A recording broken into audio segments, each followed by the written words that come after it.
Voici la cargaison de cocaïne trouvée lundi soir par les douaniers dans un porte-conteneur en provenance d'Équateur, emballé dans 15 ballots en toile de jute et caché dans une cargaison de cœur de palmier. La drogue avait été placée à l'insu du transporteur sous des scellés tout à fait conformes. Au départ, l'organisation criminelle, grâce à des complicités, ont introduit des ballots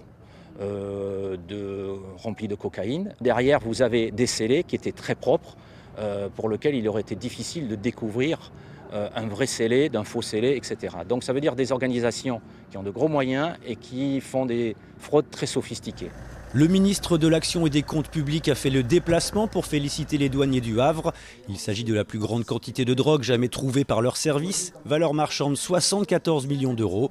L'information concernant une suspicion de transport de cocaïne avait été communiquée par un pays étranger quelques heures avant la saisie. Un système de renseignement à l'international que le ministre entend renforcer. La coopération avec nos amis étrangers, la coopération avec les attachés douaniers dans les ambassades est très important.